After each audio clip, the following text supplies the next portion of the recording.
penasaran hati tokoh-tokoh Islam. Kalian ini sangat... Udah bang. Atau BPU PKI. BPU PKI merupakan... Yay! Happy.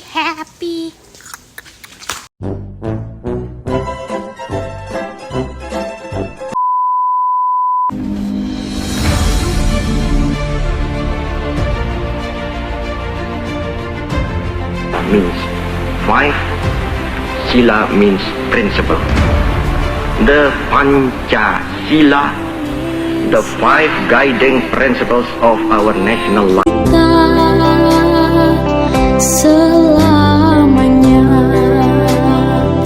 Pancasila merupakan dasar negara sekaligus ideologi bangsa Indonesia.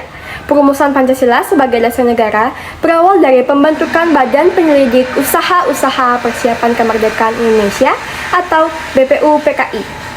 BPU PKI merupakan organisasi yang dibentuk sebagai persiapan kemerdekaan Indonesia sekaligus sejumlah syarat yang harus dipenuhinya sebagai negara merdeka. Pancasila dirumuskan dalam sidang pertama BPU PKI yang dilaksanakan pada 29 Mei hingga 1 Juni 1945. Dalam sidang tersebut, pembahasannya berkaitan dengan dasar negara Indonesia. Muhammad Yamin, Dr. Supomo, dan Soekarno menyampaikan beberapa usulan tentang falsafah atau dasar negara Indonesia. BPU PKI beranggotakan 67 orang yang diketuai oleh Dr. Kanjeng Raden Tumenggung Kajiman Widyodiningrat dengan wakil ketua Ichibang Suyoshio, yaitu orang Jepang, dan Raden Panji Suroso.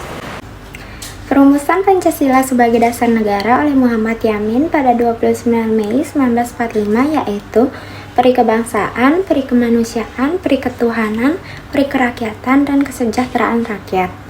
Perumusan Pancasila sebagai dasar negara oleh Profesor Dr. Supomo pada 31 Mei 1945 yaitu persatuan, kekeluargaan, keseimbangan lahir dan batin, musyawarah, dan keadilan rakyat. Seperti yang kita tahu, Insinyur Soekarno merupakan Presiden pertama Republik Indonesia. Insinyur Soekarno jugalah yang memproklamasikan kemerdekaan Republik Indonesia. Insinyur Soekarno memberikan gagasan atau rumusan dasar negara, yaitu yang pertama, kebangsaan Indonesia. Yang kedua, internasionalisme atau pri kemanusiaan. Yang ketiga, mufakat atau demokrasi. Yang keempat, kesejahteraan sosial. Dan yang terakhir, ketuhanan yang Maha Esa. Di akhir masa persidangan pertama, Ketua BPU PKI yaitu KRT Rajiman Widyodiningrat membentuk panitia kecil yang berjumlah 8 orang. Panitia 8 yang terdiri dari 2 golongan, yaitu golongan kebangsaan dan golongan keagamaan. Golongan kebangsaan beranggotakan Soekarno yakni sebagai ketua, Muhammad Hatta, Muhammad Yamin, A.A. Maramis, M. Sutarjo Kartohadikusumo, Oto Iskandar Dinata. Golongan keagamaan beranggotakan Ki Bagus Hadikusumo dan K.H. Wahid Hasyim. Dari usulan yang diperoleh, Panitia 8 membuat klasifikasi usulan sebagai berikut. Yang pertama, usulan terkait Indonesia merdeka selekas-lekasnya. Yang kedua, usulan terkait dasar negara. Yang ketiga, usulan terkait masalah federasi. Yang keempat, usulan terkait bentuk negara dan kepala negara. Yang kelima, usulan terkait warga negara. Yang keenam, usulan terkait daerah. Yang ketujuh, usulan terkait agama dan negara. Yang kedelapan, usulan terkait pembelaan.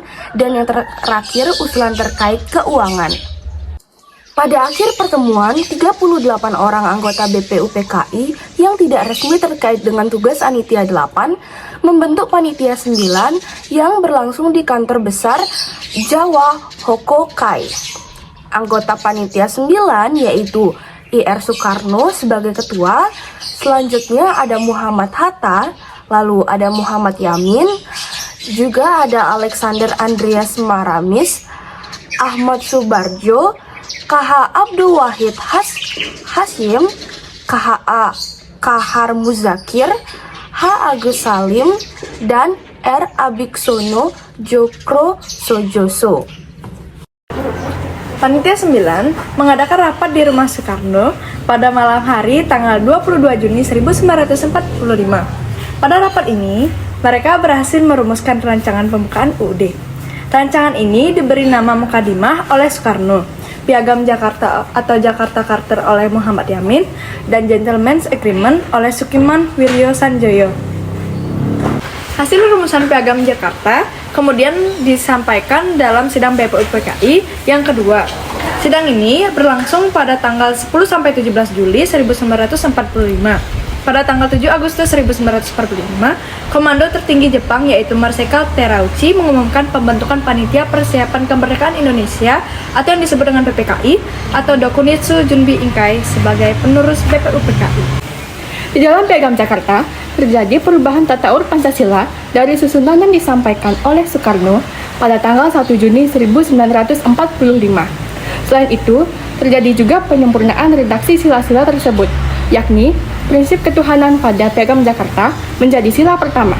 Bunyi sila menjadi ketuhanan dengan kewajiban menjalankan syariat Islam bagi pemeluk-pemeluknya.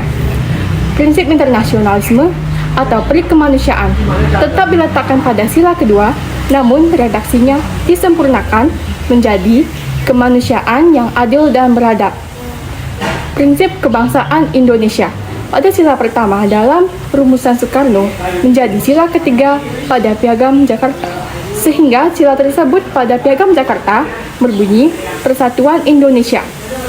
Prinsip mufakat atau demokrasi pada sila ketiga dalam rumusan Soekarno menjadi sila keempat pada Piagam Jakarta. Sila tersebut menjadi berbunyi kerakyatan yang dipimpin oleh hikmat kebijaksanaan dalam permusyawaratan perwakilan. Dan yang terakhir, prinsip kesejahteraan sosial pada sila keempat dalam rumusan Soekarno menjadi sila kelima pada Piagam Jakarta. Sila tersebut menjadi berbunyi keadilan sosial bagi seluruh rakyat Indonesia. Sehari setelah proklamasi kemerdekaan Indonesia tanggal 18 Agustus 1945, PPKI melakukan sidang yang pertama.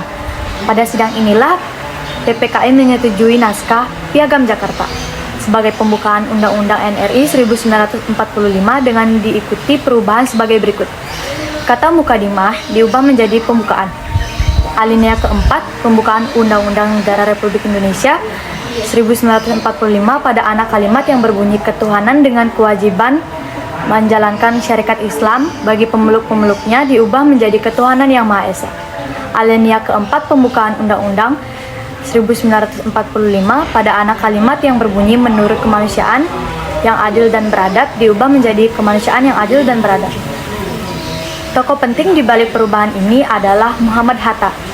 Setelah mendengar keberatan tokoh-tokoh Kristen dari wilayah Indonesia Timur atas kalimat ketuhanan dengan kewajiban menjalankan syariat Islam bagi pemeluk-pemeluknya, pada Piagam Jakarta, Muhammad Hatta segera mendekati tokoh-tokoh Islam untuk bersedia merubah rumusan kalimat tersebut. Kebesaran hati tokoh-tokoh Islam untuk menjaga keutuhan bangsa menghasilkan kesepakatan untuk menghapus 7 kata dalam Piagam Jakarta tersebut dan menggantikannya dengan kalimat ketuhanan yang Maha Esa, sebagaimana yang dapat kita temukan dalam pembukaan Undang-Undang Dasar Negara Republik Indonesia tahun 1945.